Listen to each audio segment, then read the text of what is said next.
A showdown, an ultimatum, and an elusive resolution. The market basket saga is ending its fourth week, but still no final word on whether Arthur S. Demoulas will accept an offer to purchase the company from the CEO he ousted, his cousin, Arthur T. Demoulas. Today, at the chain's flagship store in Chelsea, the mood was subdued. A few workers picketed outside as a small number of shoppers picked through what remains on store shelves. The depressed foot traffic is having an effect on nearby businesses too.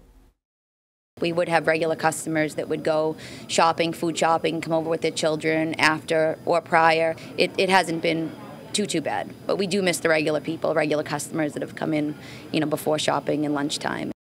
The dramatic slowdown in business with no end in sight is causing anxiety among Market Basket employees who are looking for any signs that they'll still have a job. WGBH News reporter Ann Mostu brings us one family whose entire livelihood is at stake.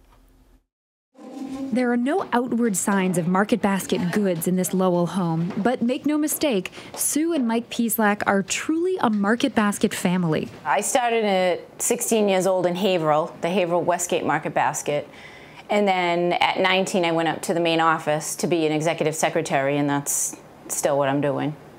I started 16 as a saga in Chelmsford Market Basket, and I just moved up the corporate ladder from there. It was there, in the company's Tewksbury headquarters, that the Pieslaks first met.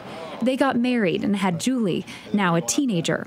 When she started looking for her first job, only one place made sense. I've worked at Market Basket for 3 years as a cashier, and the last time I worked was the first day that you didn't work. That's because Julie and Sue have picketed outside the Tewksbury headquarters for the past 3 weeks. Sue walked out after her boss, Arthur T. Demoulas, was fired, and Julie's part-time hours were cut completely. Only Mike is still working and getting paid. He's an assistant manager in the Bellingham store, but he says it's dead quiet. Without these customers, this couldn't work at this point. We are doing the best we can, but the customers are really the one that are staying out of the stores. So they're not buying the product, so without them, this would not work at this point.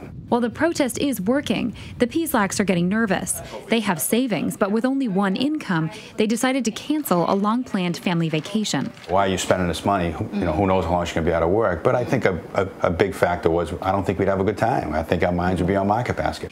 Julie is also cutting back on her back-to-school spending. I don't really need clothes for the new school year. I mean, I need supplies, but that can come later. But for now, the Pieslak family is just hoping for some resolution to Arthur T.'s bid to buy the company. Either they're going to bring him back, we'll all come back, or they don't, and the company just implodes and we're not going to have jobs anyway. So there'll be nothing. I am not walking back in that building until I know he's coming back.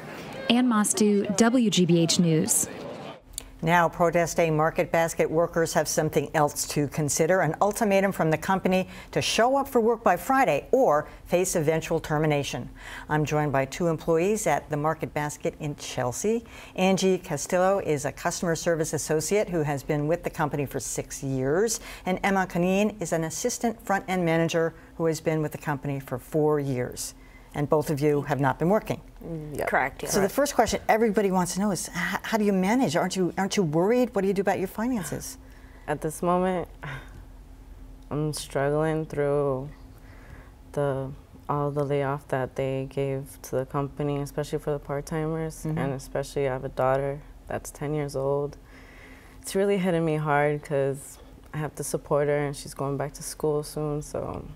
Well, Emma, today, as I'm sure you know, the governor urged all of you to go back to work, and he says that there is a resolution near. He thinks that the negotiating is ongoing, and he feels very positive. Would you go back by Friday? I would like to go back to the regular amount of hours that we've been working because the assistants are being given a couple hours, but it's not enough for us to support any of ourselves or our families, and we really need to figure something out before. So it's not really up to you to go back. In other words, they have to offer you the hours. Yeah. Same with you?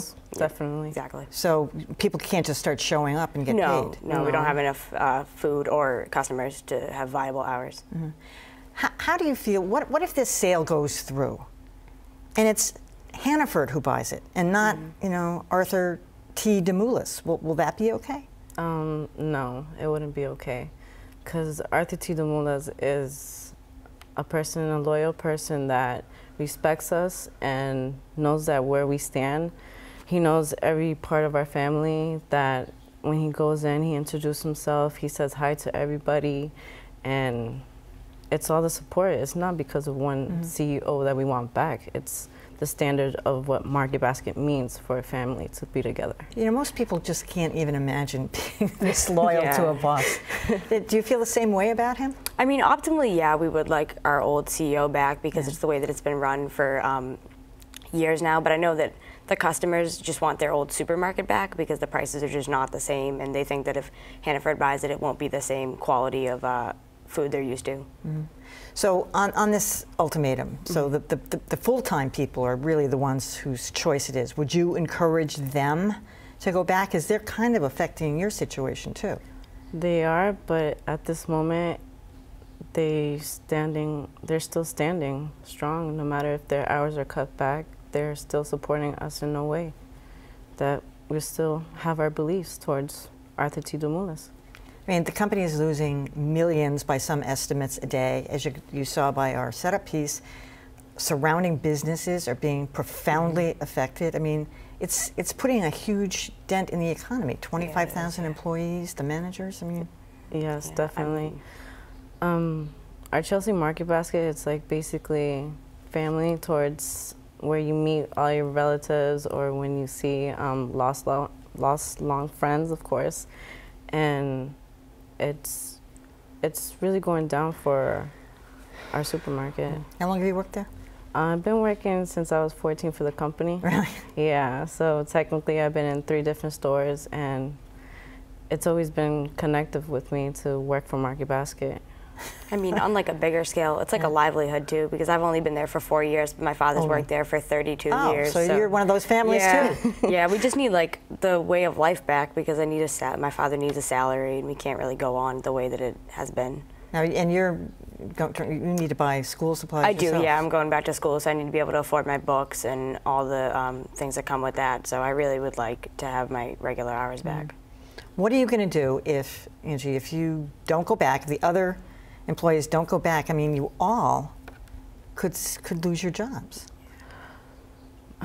Losing their job, wow. It's heartbreaking for all of us, especially. I'm really just standing up, waiting for this. It's like a war to be over. And but it's no, you know, as the independent board stated today, it's no longer a family feud. It's affecting the economy of the entire state. So it's gone beyond, which was kind of, you know, almost a comic show to begin with, to something that's really profound and insidious. Yeah. So it's beyond that. Yeah.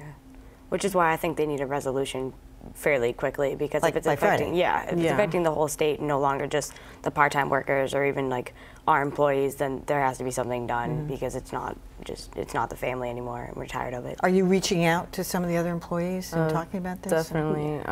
Don't most of them feel the same way you do? Yeah, I think most of us are all in agreement that we need our jobs back, and that we need to have the old supermarket back, or just a change in general. Do you think most of the full-time employees will go back on Friday now that the governor has stepped in?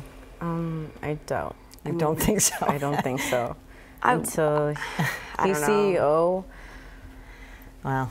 Yeah. All right. Well, we're hoping to get this story wrapped up ourselves. Yeah, definitely. Us too. All right. Absolutely. Emma Canine, Angie Castillo, thank you so much. Thank you. You're welcome.